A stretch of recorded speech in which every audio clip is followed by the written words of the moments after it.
dimuliakan oleh Allah Subhanahu wa taala, yang semoga tidak ada yang hadir ke tempat ini kecuali Allah berikan panjang umur dalam keadaan taat kepada Allah. Tidak ada yang datang ke tempat ini kecuali Allah ampunkan semua dosa-dosanya. Tidak ada yang datang ke tempat ini kecuali Allah tambahkan kenikmatan dalam melaksanakan taat kepada Allah.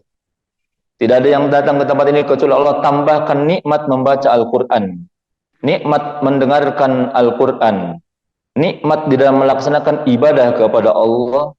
Dan semoga barangkali ada yang memiliki masalah ataupun problem, Allah mudahkan semua problem dan masalahnya. Yang memiliki hutang, Allah mudahkan untuk melunasi dan menyelesaikan semua hutang-hutangnya. Dan semoga Allah jadikan keluarga kita sekalian keluarga yang sakinah, mawaddah, warahmah, keturunan putra putri yang soleh dan solihah.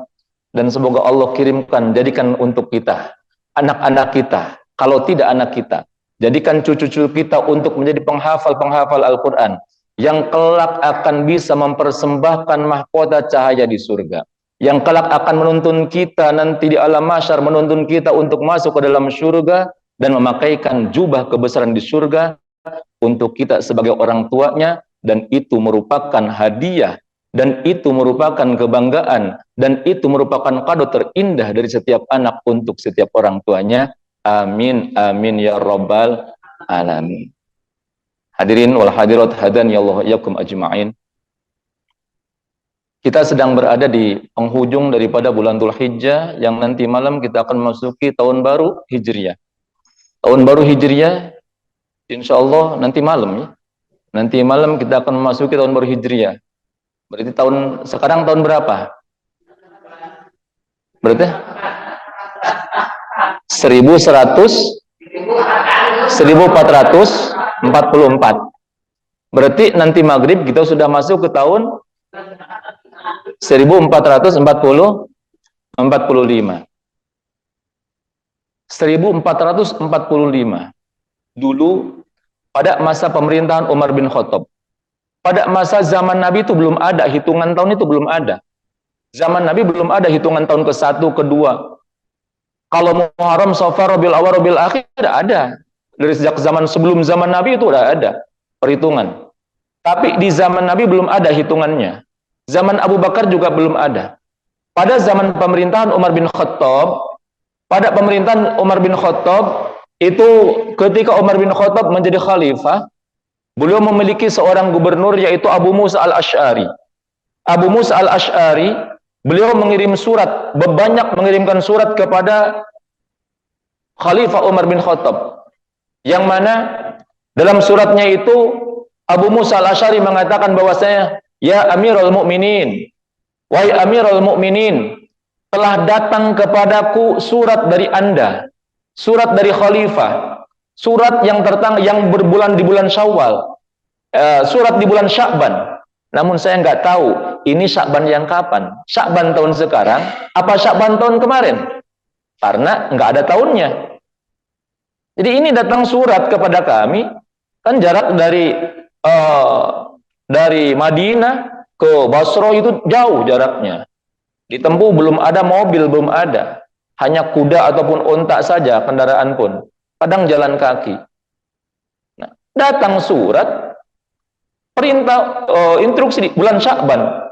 Saya nggak tahu bulan Sya'bannya Sya'ban yang mana, yang tahun sekarang apa yang tahun kemarin, karena belum ada hitungan tahunnya. Ketika membaca surat dari Abu Musa al-Asy'ari semacam itu, kemudian Amirul Mukminin beliau langsung tanggap, oh iya, kita sebagai muslim itu harus memiliki hitungan tahun, harus punya identitas sendiri. Akhirnya dikumpulkanlah tokoh-tokoh sahabat oleh Umar bin Khattab, dikumpulkan para tokoh-tokoh sahabat. Ketika dikumpulkan tokoh-tokoh sahabat, kemudian Umar bin Khattab bermusyawarah dengan para sahabat bahwasanya kita sebagai orang muslim harus punya identitas sendiri, harus punya tahun sendiri. Tahun Masehi pun saat itu belum begitu viral, belum begitu terkenal. Mereka orang dulu itu menisbatkan tahun itu kepada peristiwa-peristiwa besar. Contoh peristiwa meninggalnya Lu'ay bin Ka'ab. Itu tokoh ya, tokoh besar di Mekah. Ada juga yang didasarkan dengan peristiwa tahun gajah, penyerangan gajah. Jadi 10 tahun setelah gajah, 10 tahun setelah Abroha gitu, tahun gajah. Jadi dinisbatkan kepada peristiwa-peristiwa besar. Belum ada hitungan tahunnya. Kemudian akhirnya mereka bersepakat untuk membuat Islam harus mempunyai hitungan tahun sendiri. Dan ini identitas. Ini identitas. Kemudian mereka bermusyawarah. Nah, kita menentukan tahun itu awal tahunnya, tahun pertamanya dari semenjak apa? Dari peristiwa apa? Ada yang menyodorkan bahwasanya oh di itu aja, hitungan awal tahunnya itu, awal tahun Islam itu dari semenjak dilahirkannya Rasulullah. Dari semenjak lahirnya Rasulullah. Kemudian dibantah oleh yang lain. Rasulullah lahir pada tahun berapa? Mereka kemudian berselisih. Ada yang mengatakan tahun ini, ada yang mengatakan tahun ini. Ada yang mengatakan bulan ini, ada yang mengatakan bulan ini. Nggak sepakat. Kemudian akhirnya nggak jadi. Jangan dari tahun kelahiran Rasulullah. Ada yang mengusulkan dari tahun wafatnya Rasulullah. Kemudian dibahas.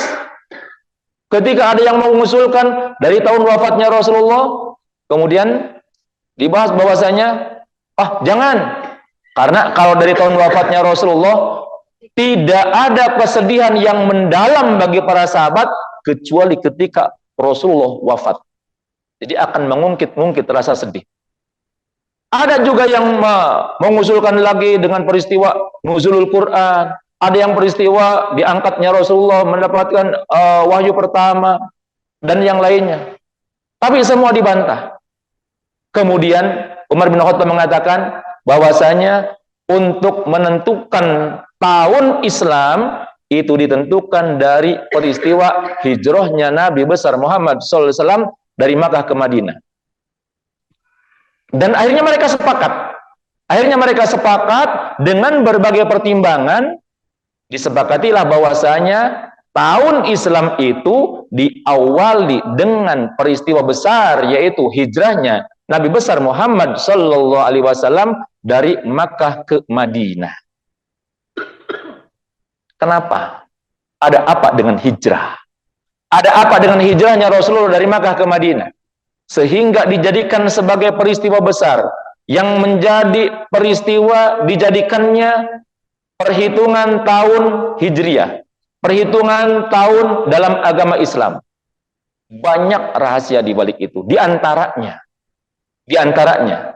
dengan sebabnya adanya hijrah ini, hijrahnya Rasulullah dari Makkah ke Madinah, ini merupakan sebagai tonggak Islam berkembangnya Islam. Karena seandainya kalau berandai-andai, seandainya tidak ada hijrah Rasulullah dari Makkah ke Madinah, mungkin Islam sudah punah, tidak akan berkembang. Islam akan habis di Makkah. Kalau tidak ada hijrah, Islam akan habis di Makkah. Karena apa? Rasulullah dan para sahabat 13 tahun di Mekah, berdakwah 13 tahun di Mekah, sama sekali tidak bisa mengembangkan dakwah.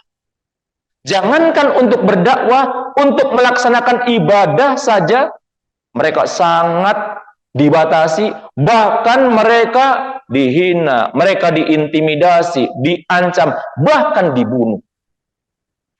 Jangankan Rasulullah, sahabat-sahabat saja. Sahabat-sahabat saja. Contoh seperti yang dialami oleh sahabat Bilal bin Rabah. Bilal bin Rabah, dia punya majikan, dia adalah seorang budak daripada Umayyah bin Khalaf. Bilal bin Rabah itu adalah budaknya Umayyah bin Khalaf. Bilal bin Rabah tahu siapa Rasulullah, tahu siapa Muhammad. Ketika Rasulullah mendatangi Bilal bin Rabah secara sembunyi-sembunyi, mengatakan bahwasanya saya diutus oleh Allah Subhanahu wa taala menjadi rasul, Bilal bin Rabah langsung menyambut seruan itu. Langsung beriman kepada Rasulullah, langsung bersahabat, langsung menjadi bersyahadat. Kemudian satu ketika Bilal bin Rabah di gudang, dia lagi sholat malam, Umayyah bin Khalaf masuk Dilihat Bilal lagi sholat. Maka ditanya oleh Umayyah bin Khalaf, Bilal, kamu lagi ngapain? Saya lagi sholat.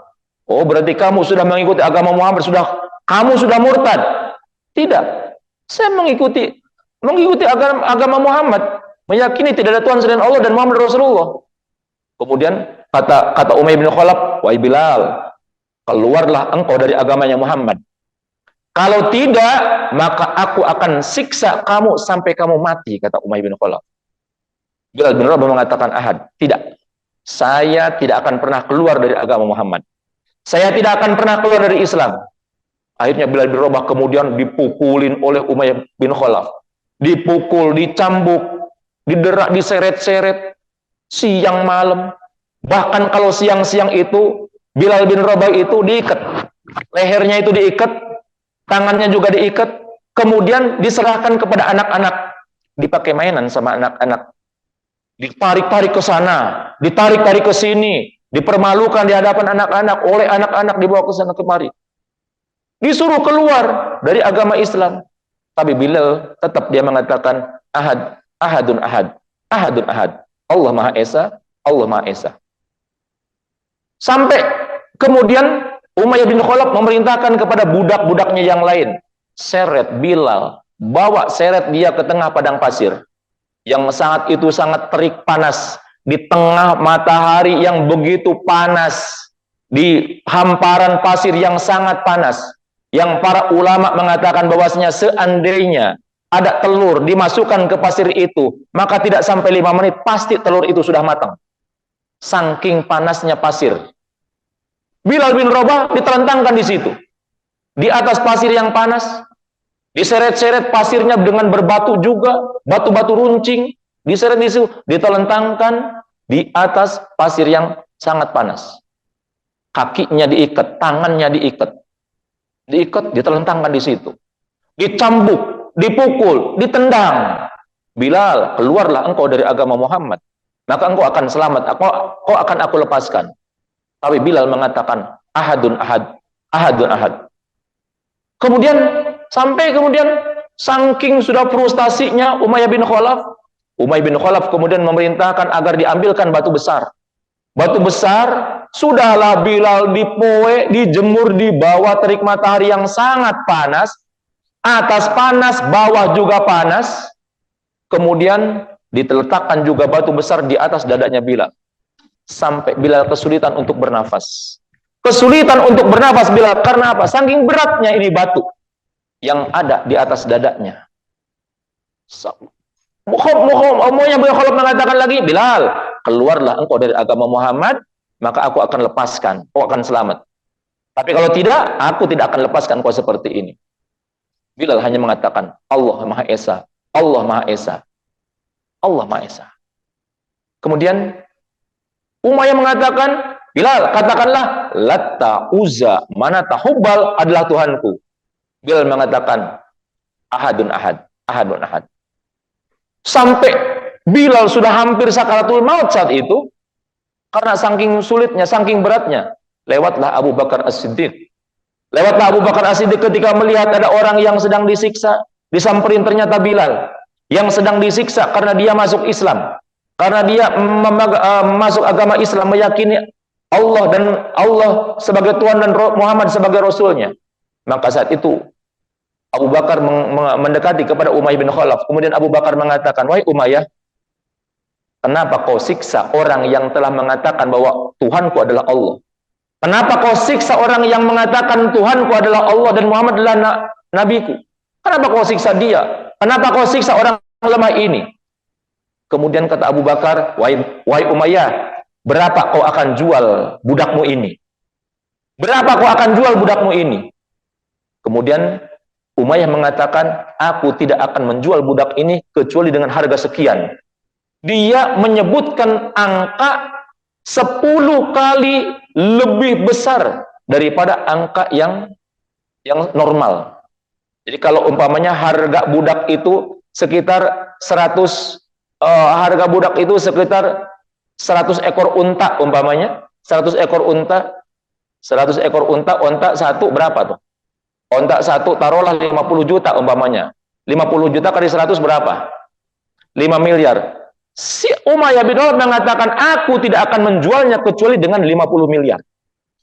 Dengan harga yang fantastis, 10 kali lebih tinggi.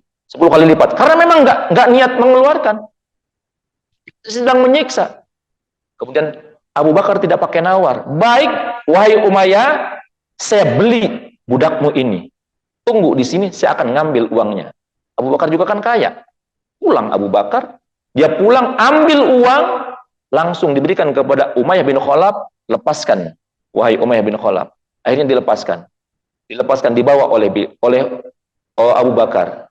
Ketika dibawa oleh Abu Bakar, kemudian Abu Bakar mengatakan, wahai Bilal, aku merdekakan engkau karena Allah. Langsung dimerdekakan. Bukan untuk dipekerjakan. Bilal bukan untuk dipekerjakan, tapi justru ini untuk dimerdekakan. Itu Abu Bakar. Ketika ditanya, Bilal itu ketika ditanya, wahai Bilal, kenapa engkau ketika disuruh mengatakan, katakanlah Lata, Uzza, Manata, Hubal, berhala itu adalah Tuhanku. Kenapa engkau hanya mengatakan Ahadun Ahad, Esa, Allah Maha Esa, Allah Maha Esa? Kata Bilal, karena yang aku tahu, orang-orang Quraisy, orang-orang musyrik paling benci ketika menyebutkan Allah Maha Esa. Seandainya ada kata yang lebih dibenci lagi oleh orang-orang musyrik, maka demi Allah saya akan katakan yang lebih dibenci oleh mereka. Jadi Bilal itu sangat luar biasa keimanan mereka itu. Hanya untuk mempertahankan agama, hanya untuk mempertahankan akidah, hanya untuk mempertahankan Islam. Mereka rela seperti itu. Ada lagi Khabbab bin Arad. Khabbab bin Arad. Khabbab bin Arad ini juga sama sebagai budak. Budak belian yang kemudian ketika didakwahi oleh Rasulullah, Khabbab bin Arad pun sama, kemudian dia pun masuk agama Islam. Dia pun yakin dengan agama Islam. Kemudian Khabbab bin Arad ketika dia sudah masuk agama Islam, diketahui oleh majikannya, oleh tuannya, sama dengan Bilal, disiksa Khabbab bin Arad. Khabbab bin Arad itu dia pandai besi, tukang bikin semacam senjata gitu, pisau, bedog gitu, pedang, alat-alat perang, pandai besi. Nah, kemudian ketika diketahui oleh majikannya, disiksalah Khabbab bin Arad. Disiksa, dijemur, sampai satu ketika Khabbab bin Arad itu diikat di tiang satu rumah. Diikat di tiang satu rumah, kemudian diikat. Begitu diikat, dicambuk, dipukul. Wahai Khabbab, keluarlah engkau dari agama Muhammad. Kalau tidak, engkau akan kami bunuh dengan cara yang tidak biasa, kata mereka. Tapi Khabbab tetap mengatakan, La ilaha illallah Muhammadur Rasulullah. Tidak mau menyekutukan Allah. Khabbab bin Arad. Sampai kemudian Khabbab bin Arad, kemudian orang-orang kafir Quraisy, orang-orang musyrik, kemudian mereka membakar besi dipanaskan oleh mereka. Setelah panas, besi itu kemudian berwarna merah, saking panasnya, diperlihatkan, ditempelkan di depan wajahnya Khabbab bin Arad. Wahai Khabbab, keluarlah kau dari agama Muhammad. Kalau kau keluar dari agama Muhammad, mengatakan Lata, Uzza, Manata, Hubal adalah Tuhanku, maka kau akan kami lepaskan. Kau akan bebas, bahkan kau akan kami merdekakan. Kau akan berikan uang yang banyak. Kau akan menjadi orang yang merdeka dan menjadi orang yang kaya. Tapi kalau tidak, maka kami tidak segan-segan akan membunuhmu dan kami akan mencongkel matamu satu persatu dengan menggunakan besi panas ini. Khabbab mendengar itu. Dia ketika ditempelkan di dekat mukanya, itu sudah terasa panasnya itu api. Sudah terasa itu panasnya besi panas yang merah itu. Tapi Khabbab mengatakan, dia mengatakan, La ilaha illallah Muhammadur Rasulullah. Tidak ada Tuhan selain Allah dan Muhammad Rasulullah. Akhirnya orang-orang musyrik pun, mereka kemudian tidak sabar lagi. Akhirnya dengan menggunakan besi panas yang sangat merah tersebut, mata Khabbab dicongkel dengan menggunakan besi panas tersebut, keluar asap dari matanya Khabbab. Dicongkel, diorek-orek, kemudian dicongkel sampai keluar. Menjerit Khabbab karena sakit. Menjerit Khabbab karena panas. Tapi tetap dia mengatakan la ilaha illallah Muhammadur Rasulullah.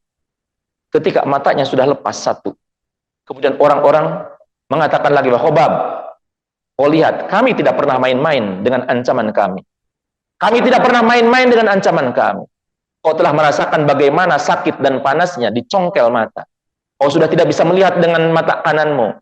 Tapi wahai Khobab, engkau masih berkesempatan untuk bisa melihat indahnya dunia ini dengan mata kirimu. Kalau engkau keluar dari agama Muhammad, maka engkau akan kami lepaskan, engkau akan selamat. Tapi kalau kau tidak mau keluar, maka mata kirimu juga akan kami congkel, wahai Khobab. Kemudian apa yang dikatakan oleh Khobab? Ketika orang-orang kafir mengatakan, Khobab, kau sudah merasakan bagaimana pedih dan sakitnya, mata kananmu dicongkel. Kalau kau tidak keluar, maka saat ini aku akan congkel mata kirimu dengan menggunakan besi panas ini. Kemudian Khobab mengatakan bahwasannya, wahai orang-orang Quraisy, demi Allah, seandainya aku memiliki 100 biji mata dalam tubuhku, kemudian kalian congkel satu persatu dengan menggunakan besi panas itu, agar aku keluar dari agama Muhammad, demi Allah, aku tidak akan keluar dari agama Muhammad. Orang yang sudah keimanannya sudah sangat kuat, Khobab.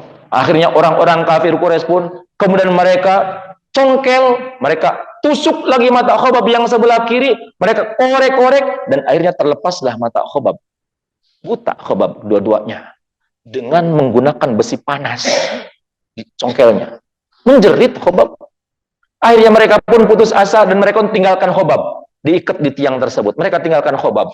Ini kurang ajar Khobab. Nggak bisa keluar dari agama Muhammad. Begitu ditinggalkan, Khobab itu menjerit, dia itu merintih.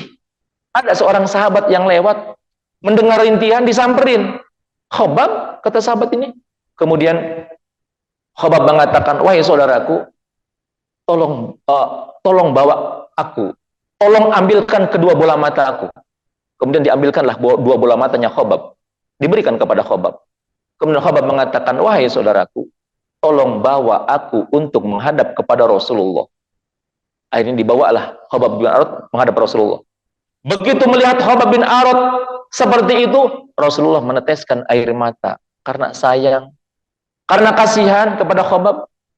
Kemudian Khobab mengatakan, ya Rasulullah, saya ingin bisa melihat ya Rasulullah. Saya ingin bisa melihat ya Rasulullah. Kemudian Rasul mengatakan, wahai Khobab, sabarlah engkau akan bisa melihat nanti di surga, wahai Khobab. Ya Rasulullah, saya ingin bisa melihat ya Rasulullah.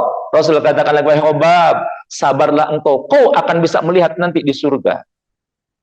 Ya Rasulullah, aku ingin bisa melihat. Wahai Khobab, pilih. Kau bisa melihat di sini, tapi tidak ada jaminan surga. Tapi kau buta di sini, engkau jaminan surga. Kemudian Khobab mengatakan, ya Rasulullah, saya memilih ingin masuk surga, ya Rasulullah, ada jaminan surga untuk saya, dan saya juga ingin aku bisa melihat di dunia ini, ya Rasulullah. Pintar Khobab. Akhirnya Rasul pun mengambil dua bola mata Khobab. Kemudian dengan mengucapkan bismillah, Rasul tempelkan mata yang kanan di bola mata yang kanan di kelopak mata yang kanan.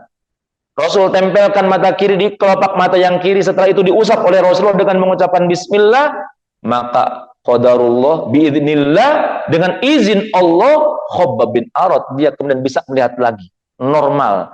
Dan Khobab bahkan mengatakan bahwasanya, demi Allah, setelah saya diusap oleh Rasulullah, kedua mata saya ditempelkan oleh Rasulullah, demi Allah, penglihatan saya jauh lebih tajam, jauh lebih baik daripada sebelum saya ditempelkan, sebelum saya mengalami kebutaan, kata Rasulullah. Ini Rasulullah. Ini Khobab bin Arad. Dan bagaimana kecintaan Khobab bin Arad? Satu ketika Rasulullah itu wafat. Rasul wafat. Dalam guru kami mengatakan bahwasanya ketika Rasulullah wafat, Khobab nangis. Khobab menangis. Ketika mendengar kabar Rasulullah wafat, Khobab nangis. Kemudian ketika menangis, Khobab itu menangis, ya Allah, dulu aku buta dan aku ingin bisa melihat, ya Allah. Kenapa aku ingin bisa melihat? Demi Allah, aku bukan ingin melihat dunia ini, bukan ingin melihat anak-anakku, bukan ingin melihat istriku, bukan ingin melihat siapa-siapa. Kenapa dulu aku merengek-rengek di hadapan Rasulullah ingin bisa melihat? Karena aku tidak tahan, ya Allah. Aku mendengar suara indahnya Rasulullah, sementara kedua mataku tidak bisa melihat wajah indahnya Rasulullah. Sekarang Rasulullah sudah wafat, ya Allah, butakan kembali mata saya, ya Allah. Minta buta kepada Allah Subhanahu wa Ta'ala. Sahabat itu seperti itu, kecintanya kepada Rasulullah. Sampai akhirnya minta dibutakan kepada Allah Subhanahu wa Ta'ala. Saking cinta kepada Rasulullah. Bagaimana perjuangan mereka untuk mempertahankan akidah. Ada lagi keluarga Ammar bin Yasir. Keluarga Ammar bin Yasir sekeluarga itu mereka muslim, mereka beriman kepada Allah. Yasir sebagai kepala keluarga, Fuwaibah istrinya, Ammar anak bujangnya. Seorang pemuda, Ammar seorang pemuda, dia punya bapak namanya Yasir, punya ibu namanya Fumayyah. Ibunya Fumayyah saat itu sedang mengandung dengan kandungan yang besar. Sumayyah lagi mengandung dengan kandungan yang besar setelah mereka mendapatkan hidayah dari Allah. Sekeluarga ini masuk Islam. Ketika sekeluarga ini masuk Islam, kemudian sama nasibnya dengan orang-orang yang lain. Disiksa oleh majikannya, disiksa oleh kafir Quraisy, disiksa oleh orang-orang musyrik, sampai mereka ketiganya dibawa di tengah padang pasir. Kemudian dipukul, dicambuk, dipukul, disiksa dengan siksaan yang sangat pedih. Disuruh keluar dari agamanya Muhammad. Disuruh mengatakan Latta, Uzza, Manata, Hubal adalah Tuhan. Tapi tetap mereka tidak mau. Sampai puncaknya. Yasir itu kemudian ditelentangkan di atas pasir. Kemudian diikat tangan kanannya. Diikat dengan menggunakan tambang, dengan menggunakan tali. Tali tersebut diikatkan ke satu kuda. Diikat tangan kirinya dengan tali yang lain, tali tersebut diikatkan kepada kuda yang lain. Diikat kaki kanannya, juga diikatkan kepada kuda yang lain. Kaki kirinya juga diikatkan kepada kuda yang lain. Lehernya juga diikatkan kepada kuda yang lain. 5 kuda siap untuk menarik 5 anggota tubuh daripada Yasir.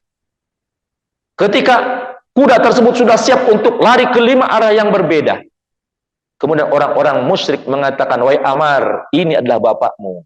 Ini adalah ayahmu, orang yang sangat menyayangimu, orang yang sangat membanggakanmu. Kau sebagai seorang anak, lihat ayahmu.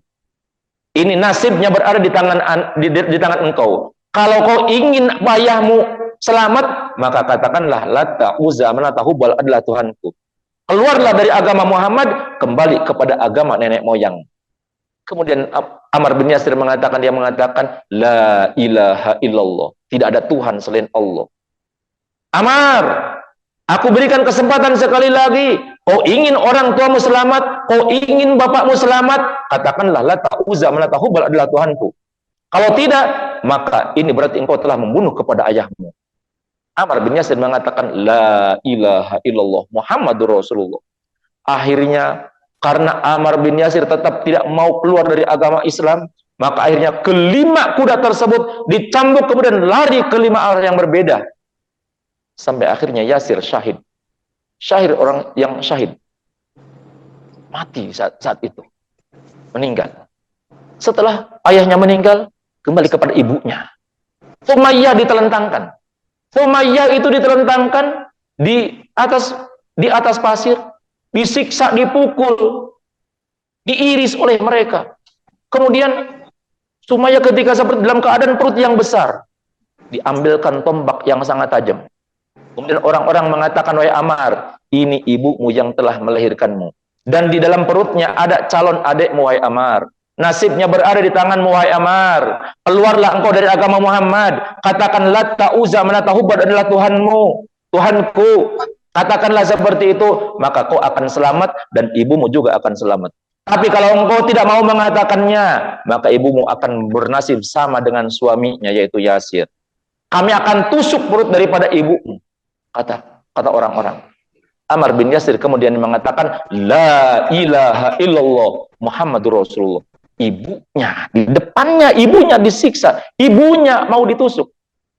Kemudian, Amar, ini ibumu. Aku kasih kesempatan sekali lagi.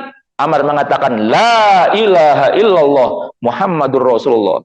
Akhirnya, orang-orang kafir pun kemudian mereka menusuk perut daripada Thumayyah. Dari mulai perut, dari atas sampai tembus ke punggung. Bahkan dalam satu riwayat disebutkan bahwasanya orang-orang kafir itu kemudian mereka menusuk perut daripada Thumayyah dari mulai kemaluan dari bawahnya sampai tembus ke kepala. Tombak tersebut sampai tembus ke kepala. Sebagian riwayat mengatakan tersebut. Dan Thumayyah tercatat di dalam sejarah. Thumayyah adalah wanita pertama yang syahid di dalam Islam. Yang mati syahid di dalam Islam. Itu Thumayyah, ibunya Ammar bin Yasir. Setelah melihat itu, Ammar tidak kuat melihat. Dia memejamkan mata. Orang-orang pun semuanya menghadap kepada Ammar bin Yasir. Menghadap kepada Ammar bin Yasir, kemudian diambilkanlah pisau yang sangat tajam. Kita tahu pisau orang Arab itu tajam banget. Ditempelkan pisau itu di leher Ammar bin Yasir. Kemudian orang-orang mengatakan, wahai Ammar, orang kafir mengatakan bahwasanya, Ammar, kau telah lihat, ibu dan bapamu telah kami bunuh. Kami tidak pernah main-main dengan ancaman kami. Sekarang tinggal engkau. Kalau kau ingin selamat, maka katakanlah, Latta, Uzza, Manat, Hubal adalah Tuhanku. Katakanlah, Latta, Uzza, Manat, Hubal adalah Tuhanku. Kalau tidak, maka engkau akan bernasib dengan yang sama dengan ibu dan bapakmu. Engkau akan kami gorok. Ammar diam. Ammar pun kemudian diam.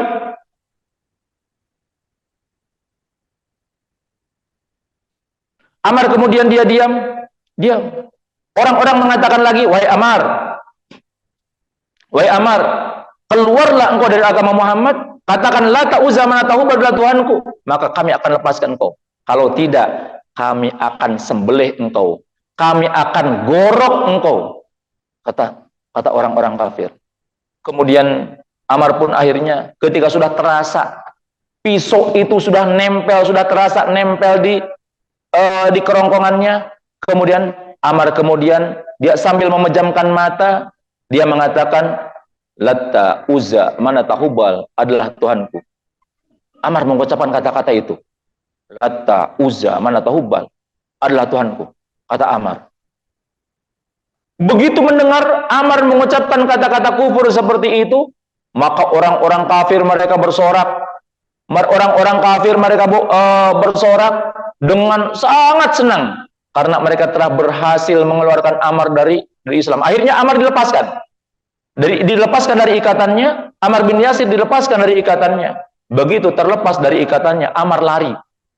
Dia lari sambil nangis, lari terus menuju ke rumah Arqam bin Arqam.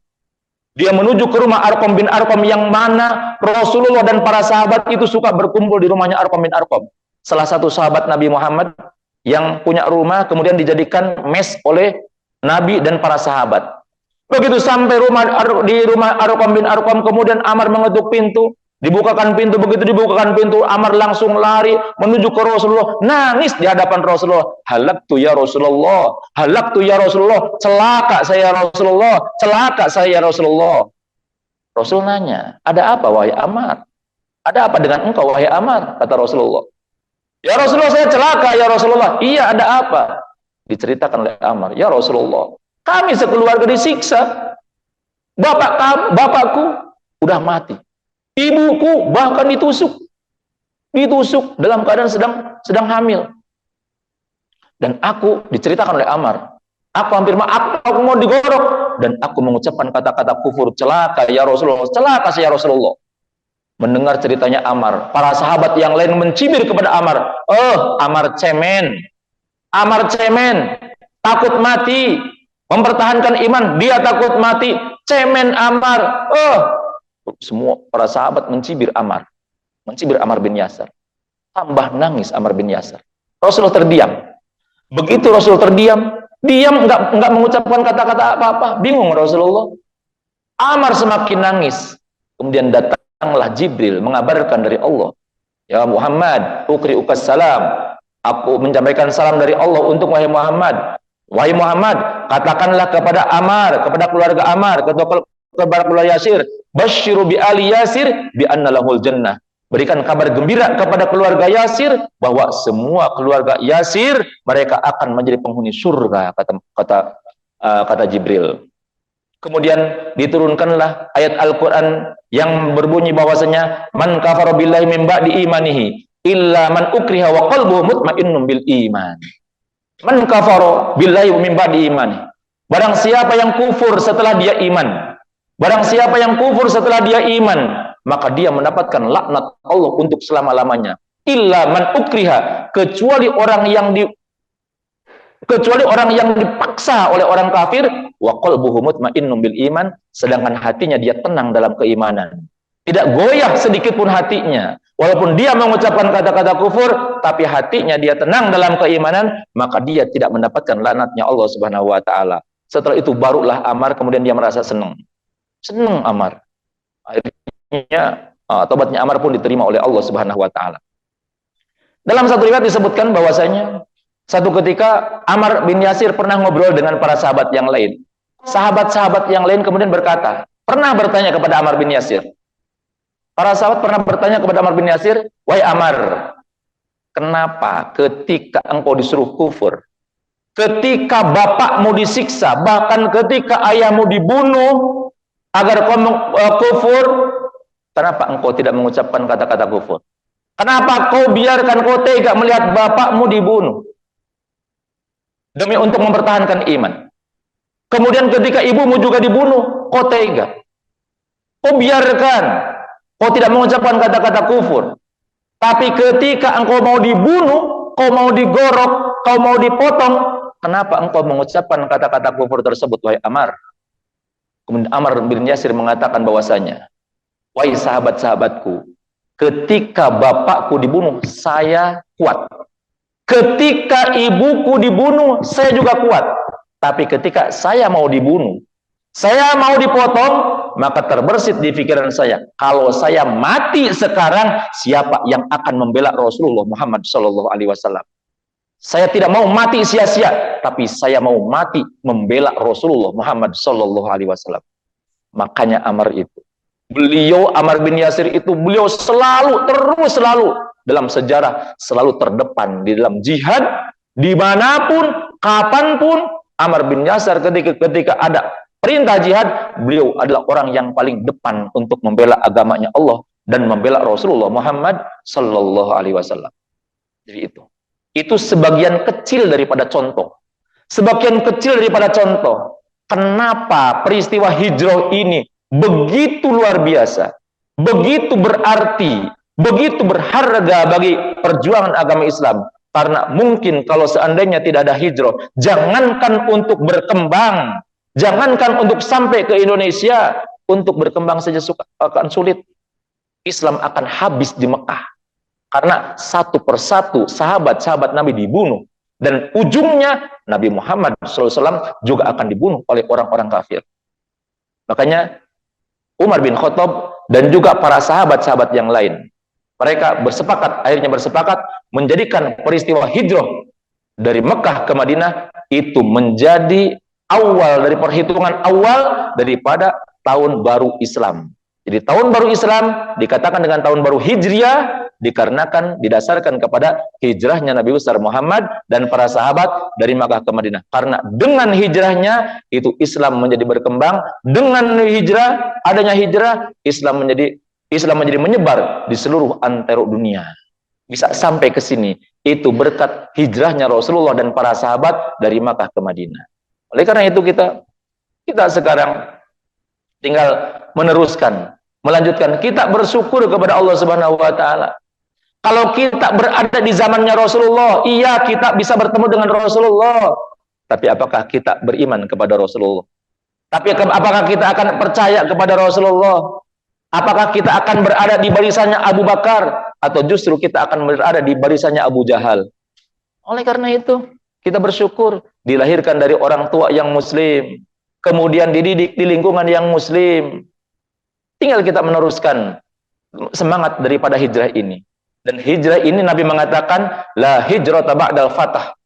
Tidak ada hijrah setelah Fathau Makkah. Tidak ada hijrah setelah Fathu Mekah, kata Nabi.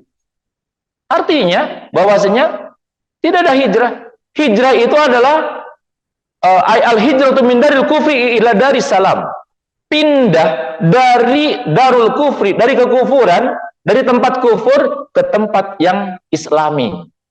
Makanya dianjurkan juga kalau kita hidup, para ulama menganjurkan, kalau kita hidup punya rumah di tempat sekeliling kita itu orang-orang kafir, atau sekeliling kita itu orang-orang yang tukang maksiat, sunnah, kalau memungkinkan, sunnah kita pergi dan pindah tempat menuju ke tempat yang kehidupannya lebih islami. Sunnah seperti itu. Hijrah, istilah hijrah. Nah sekarang hijrah sekarang seperti apa? Hijrah orang-orang sekarang ini adalah hijrah dari kekufuran kepada Islam. Hijrah dari maksiat kepada taat, hijrah dari keburukan kepada kebaikan.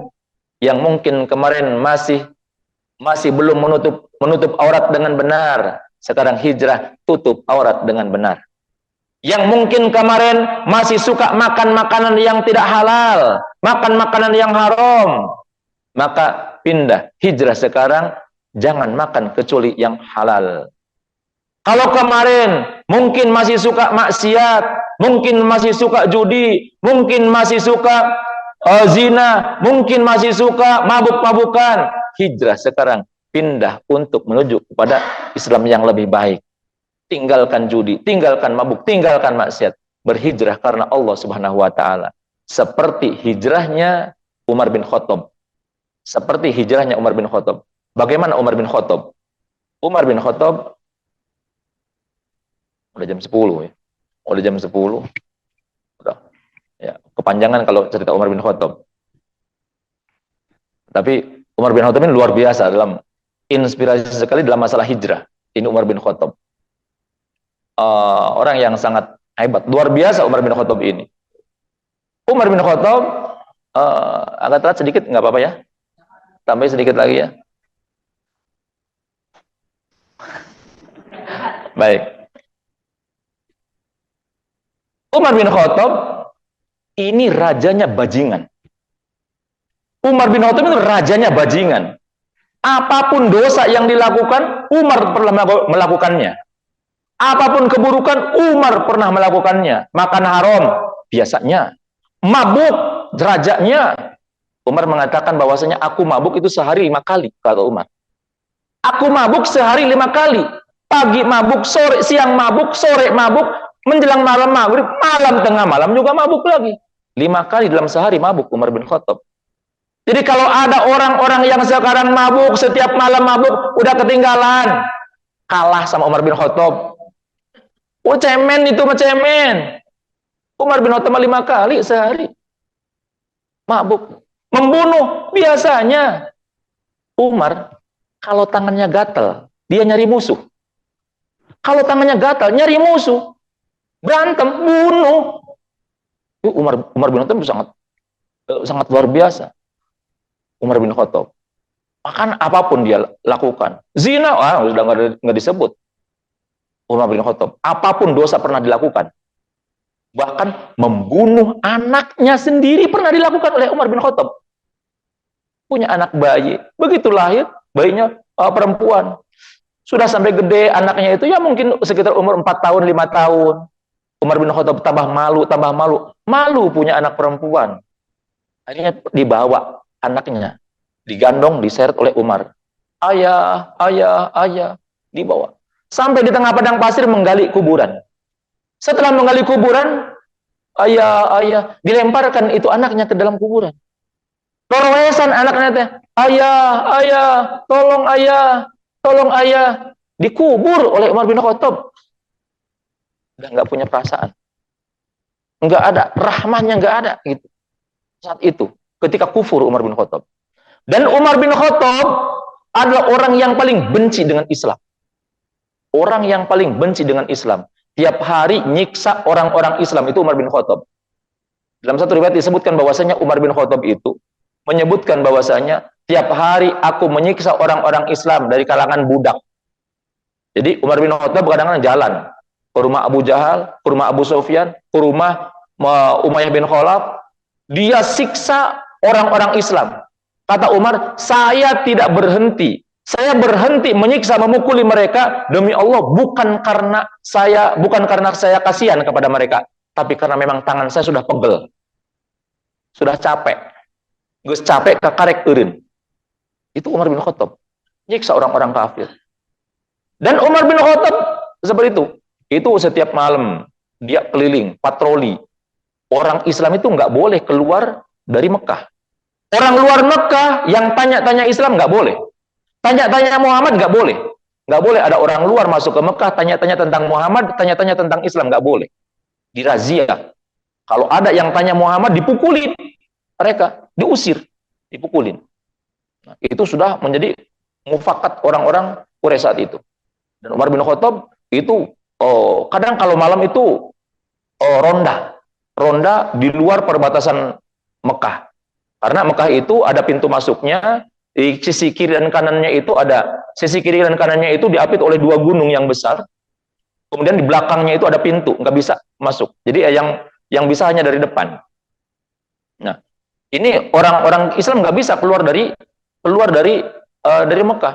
Umar bin Khattab satu ketika sedang patroli. Nah, satu ketika Rasulullah memerintahkan kepada para sahabatnya, karena para sahabat Nabi itu sedang disiksa oleh orang-orang kafir, nggak bisa melaksanakan ibadah, sehingga diizinkan oleh Rasulullah untuk pergi ke Habasyah, hijrah ke Habasyah, hijrah yang pertama. Nah, itu sekitar 72 orang hijrah ke Habasyah, tapi mereka tidak melalui jalan yang umum. Nah, dan mereka berpencar nanti janjian di sebelah sana gitu. Nah, ada seorang wanita, Ummu Abdillah namanya. Ummu Abdillah seorang wanita yang sudah agak tua juga. Ummu Abdillah, dia masih memiliki anak bayi yang bernama Abdillah. Anaknya Abdillah masih digendong, masih bayi. Dia itu ingin keluar dari Mekah, ingin ibadah dengan benar. Keluar dari Mekah dengan menaiki gunung. Karena kalau lewat jalan biasa nggak bisa. Ada patroli orang-orang Quraisy, dibunuh nantinya. Dia naik ke gunung. Gunung di Mekah bukan gunung kayak di kita. Itu batu-batu yang sangat runcing. Jangankan perempuan, laki-laki muda aja sulit melewati situ. Laki-laki muda sulit. Ummu Abdillah naik, terus naik. Sampai kemudian sudah sampai ke puncak, kemudian dia turun. Sudah. Begitu dia turun, sudah di bawah, kepergok Umar bin Khattab, ketemu Umar bin Khattab. Kaget. Umar bin Khattab kaget. Kok ada wanita naik gunung sambil gendong anak? Begitu dilihat, Ummu Abdillah. Wahai Ummu Abdillah, kau mau kemana? Kenapa kau naik gunung? Kata Umar bin Khattab. Ummu Abdillah mengatakan, wahai Umar, kami itu nggak paham dengan kalian. Kenapa kalian melarang kami? Kalian melarang kami mau beribadah, kami dilarang. Kami mau keluar dari Makkah juga, kalian larang. Apa mau kalian? Kata Ummu Abdillah. Kebetulan Ummu Abdillah ini satu suku dengan Umar bin Khattab. Kemudian Umar bin Khattab mengatakan, wahai Ummu Abdillah, aku izinkan, silahkan kau lanjutkan perjalananmu. Silahkan kau lanjutkan perjalananmu. Aku tidak akan apa-apakan kamu. Akhirnya melengganglah Ummu Abdillah. Selamat dia. Selamat dia nggak diapa-apakan oleh Umar bin Khattab. Sampai dia bertemu dengan teman-temannya. Ditanya sama teman-temannya, wahai Ummu Abdillah, kenapa kau datang telat, wahai Ummu Abdillah? Apakah engkau tidak bertemu dengan siapapun daripada orang-orang kafir Quraisy? Kemudian kata Ummu Abdillah, aku naik gunung dan tadi aku bertemu dengan Umar bin Khattab. Kaget, orang-orang temannya kaget. Umar bin Khattab, mendengar Umar bin Khattab itu udah kayak dengar setan. Umar bin Khattab malapetaka, musibah. Kalau bertemu dengan Umar bin Khattab itu musibah orang Islam saat itu. Umar bin Khattab, tapi kok kamu bisa selamat? Demi Allah, tadi Umar mempersilahkan aku untuk meninggalkan kota Mekah. Kemudian orang-orang pada kaget, sampai ada orang yang nyeletuk begini, mungkin gara-gara ini Umar akan bersyahadat. Kata seorang sahabat. Sahabat yang lain refleks langsung mengatakan, kalau Umar bersyahadat, maka pasti semua ontak-ontak yang ada di Mekah akan bisa bersyahadat, kata orang. Saking apa? Saking mustahilnya Umar masuk Islam. Saking mustahilnya Umar bersyahadat. Karena apa? Kebencian Umar terhadap orang-orang Islam begitu besar. sepulang dari bertemu dengan Ummu Abdillah, Umar itu terpikir selalu terngiang-ngiang. Kenapa seorang wanita bisa kuat menggendong anaknya naik ke atas gunung yang begitu sulit dilewati?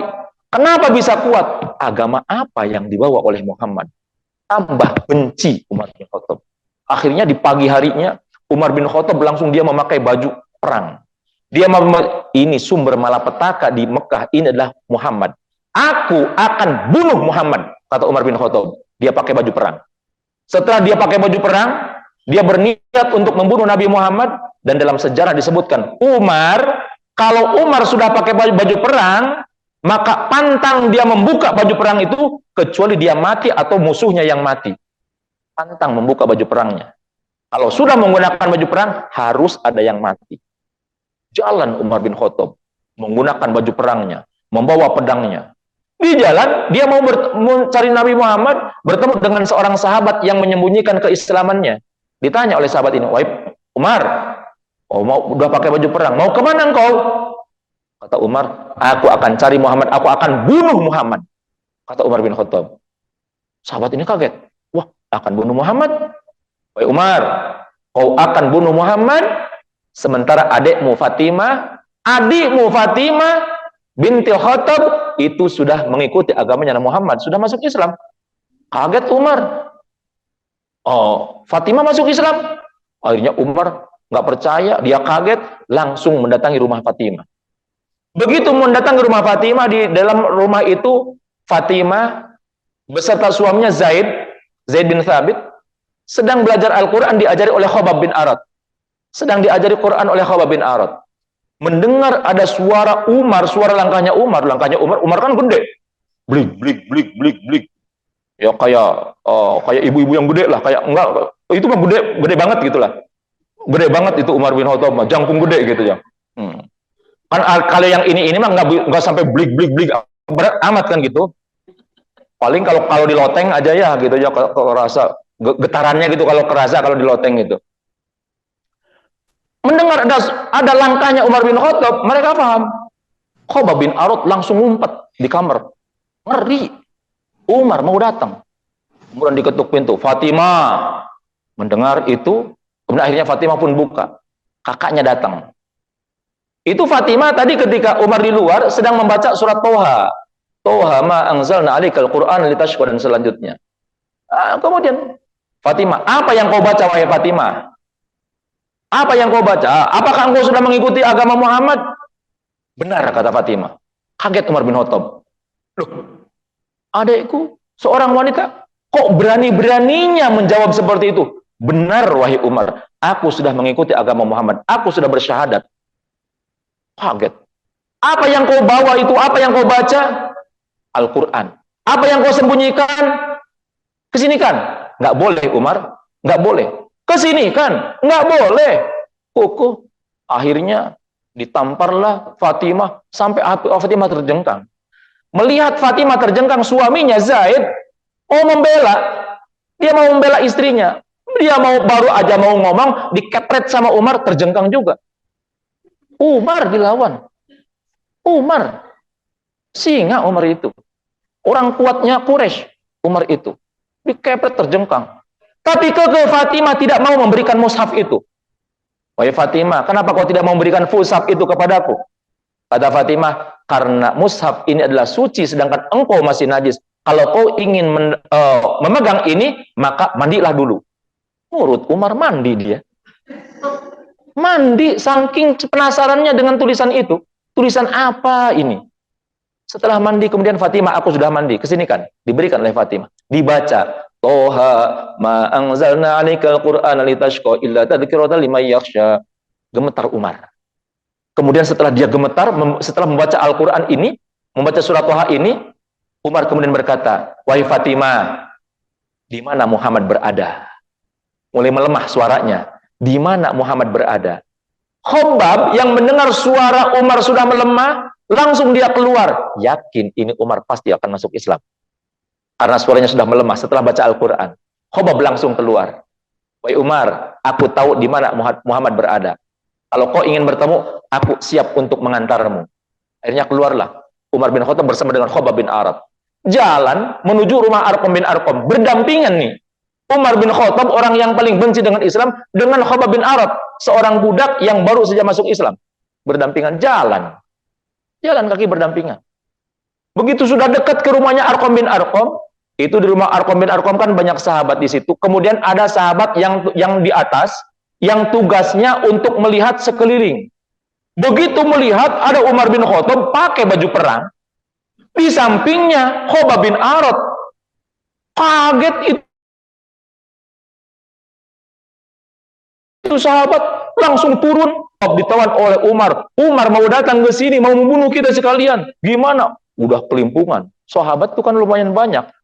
Umar satu itu nggak berani. Sahabat, musibah. Kalau bertemu Umar musibah. Kemudian akhirnya sampailah Umar di hadapan pintu. Ketika sampai Umar di hadapan pintu, orang-orang, aduh ini Umar. Hamzah maju. Ya Rasulullah, biarkan saya yang membuka pintu. Saya yang akan menghadapi Umar, kata Hamzah. Sama, Hamzah juga jago juga, pamannya Rasulullah. Saya yang akan menghadapi Umar. Kalau dia macam-macam saya, dia yang mati atau saya yang mati. Kata Rasulullah, tenang aja Hamzah. Oh duduk, enggak ya Rasulullah, biarkan saya yang menghadapi Umar.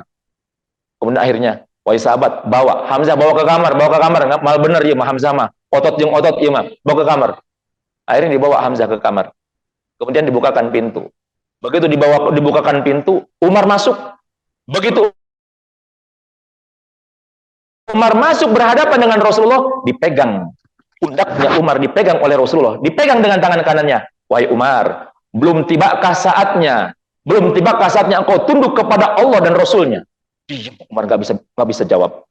Diguncang oleh Rasulullah, wahai Umar, belumkah tiba saatnya engkau untuk tunduk kepada Allah dan Rasulnya? Diam Umar. Diguncang lagi oleh Rasulullah, ditekan oleh Rasulullah sampai Umar bersimpuh di situ. Rasul mengatakan, wahai Umar, belumkah tiba saatnya engkau untuk tunduk kepada Allah dan Rasulnya?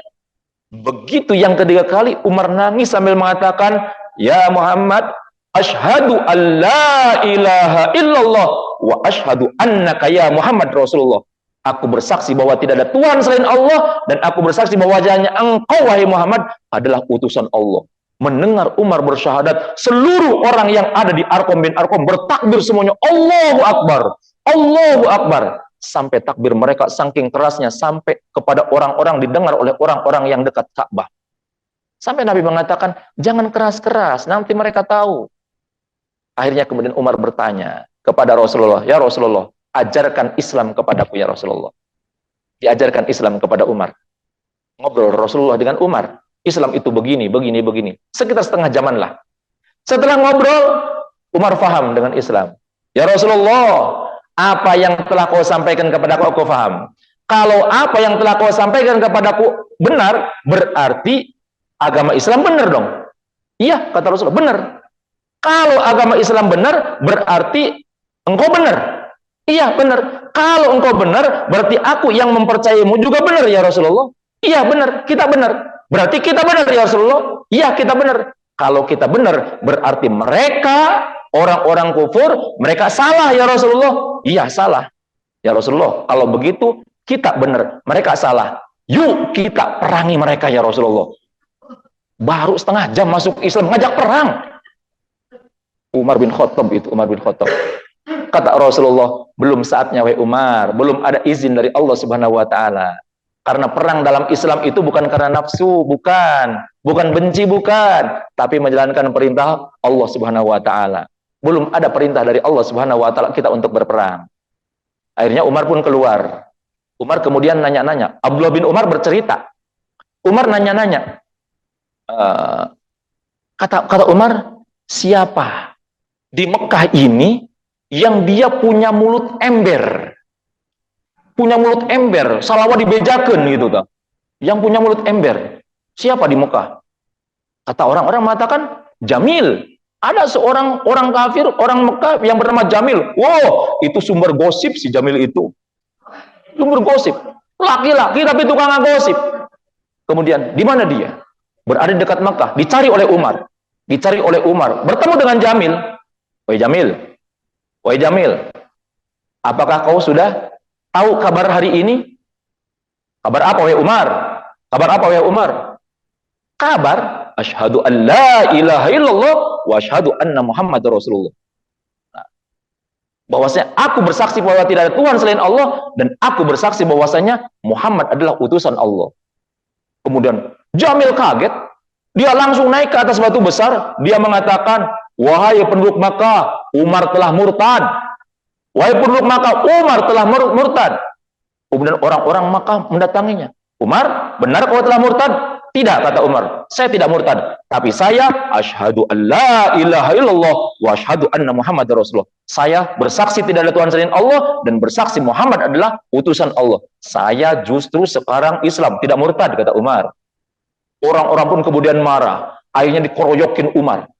Dari sejak pagi dikeroyokin, dipukul Umar, berantem Umar dari pagi sampai sore. Dari pagi sampai sore berantem, gantian berantem mengeroyoki Umar. Dan dilawan oleh Umar. Udah sampai sore, Umar udah capek. Udah kesel, udah capek. Umar maka kemudian menangkap daripada kepala suku daripada mereka, ditangkap kepala sukunya, dibantingkan, dipegang oleh Umar, mau dicolok matanya oleh dua tangan Umar. Kemudian Umar mengatakan, perintahkan mereka untuk bubar, kalau tidak aku akan butakan engkau, kedua matamu. Akhirnya si kepala sukunya mengatakan, bubar. Umar gila, mau membutakan saya. Akhirnya mereka pun bubar, dilepaskanlah kepala suku tersebut. Kemudian setelah itu besoknya, Umar datang lagi ke Ka'bah. Naik ke atas batu, mengatakan, wahai penduduk Quraisy, wahai penduduk Makkah, asyhadu an la ilaha illallah, wa asyhadu anna Muhammadar Rasulullah. Aku bersaksi tidak ada Tuhan selain Allah dan Muhammad adalah utusan Allah. Dikeroyokin lagi Umar. Berantem lagi Umar dari pagi sampai sore lagi. Udah sore, udah capek Umar, tangkap lagi tuh kepala sukunya, dibanting lagi, didudukin, mau dibutakan lagi matanya, suruh bubar mereka, kalau tidak aku akan butakan matamu. Akhirnya, bubar. Umar gila mau membutakan saya. Mereka bubar. Hari ketiga datang lagi ke Makkah, naik lagi ke atas batu, asyhadu an la ilaha illallah wa asyhadu anna Muhammadar Rasulullah, dikeroyokin lagi. Udah kesel sampai sore, seperti itu lagi, tangkap lagi kepala sukunya, mau dibutakan lagi, akhirnya dibuarkan lagi. Hari keempat Umar datang lagi ke Ka'bah, naik lagi ke atas batu, asyhadu an la ilaha illallah wa asyhadu anna Muhammadar Rasulullah. Hari keempat gak ada yang berani ngeroyokin Umar. Kapok ngeroyokin Umar, gak ada yang berani ngeroyokin Umar. Umar bin Khattab, kalau A, kalau B, Umar bin Khattab. Makanya Umar bin Khattab mendapatkan gelar Al-Faruq. Al-Faruq sang pembeda, pemisah antara yang hak dengan yang batil, itu Umar bin Khattab. Dan para sahabat mengatakan bahwasanya semua sahabat Nabi yang berhijrah dari Makkah ke Madinah, semuanya sembunyi-sembunyi. Semuanya sembunyi-sembunyi kecuali Umar. Semua sahabat Nabi yang berhijrah dari Makkah ke Madinah, semuanya sembunyi-sembunyi, bahkan tidak membawa bekal apapun kecuali Umar. Kalau Umar, dia akan ketika ada perintah hijrah dari Makkah ke Madinah, Umar minta izin kepada Rasulullah, diizinkan oleh Rasulullah. Begitu diizinkan, Umar itu datang ke Ka'bah, tawaf. Setelah tawaf naik ke atas batu. Kemudian Umar mengatakan bahwasanya, wahai penduduk Makkah, saya Umar bin Khattab akan hijrah ke Madinah. Akan hijrah ke Yathrib, akan pindah ke Yathrib besok. Maka oleh karena itu saya umumkan, siapapun di antara kalian yang ingin anaknya menjadi yatim dan ingin istrinya menjadi janda, tunggu saya di belakang bukit itu, karena besok saya akan lewat bukit itu untuk berangkat ke Madinah. Siapa di antara kalian yang ingin anaknya menjadi yatim dan istrinya menjadi janda, tunggu saya di situ, kata Umar bin Khattab. Enggak ada yang berani sama Umar bin Khattab. Ini luar biasa Umar bin Khattab. Begitu dia hijrah, begitu dia tobat, begitu dia masuk Islam, semua kekufuran dia tinggalkan. Semua kemusyrikan dia tinggalkan. Semua kemaksiatan dia tinggalkan. Maka orang yang sedolim-dolimnya orang, sebajingan-bajingannya orang itu Umar bin Khattab. Begitu dia hijrah, begitu dia memeluk agama Islam, maka dia rubah semua perilaku buruknya menjadi baik. Tinggalkan semua keburukan. Dia istiqomah dalam kebaikannya. Sampai Umar bin Khattab itu orang yang sangat luar biasa. Hidup bersama Rasulullah, cinta kepada Rasulullah, sampai wafat pun dikubur beliau bersama dengan di pinggir di sampingnya Rasulullah Muhammad SAW begitu mulia. Umar bin Khattab ketika dia hijrah, maka langsung beliau tidak separuh-separuh, dia langsung total 100% dia berhijrah karena Allah Subhanahu wa taala. Banyak hikmah daripada hijrah ini. Mungkin untuk hikmah hijrah yang lebih detailnya nanti insya Allah akan disampaikan oleh Ustadz Dadan Rahmatun, insya Allah di siang ya, insya Allah siang, nanti siang di acara di Antil Jannah ya. Yang punya waktu silakan untuk bisa hadir di sana. Dari saya terima kasih atas perhatiannya, mohon maaf atas segala kekurangan. Wal afu minkum. Subhanakallahumma bihamdika asyhadu an la ilaha illa anta astaghfiruka wa atubu ilaik. Wassalamualaikum warahmatullahi wabarakatuh.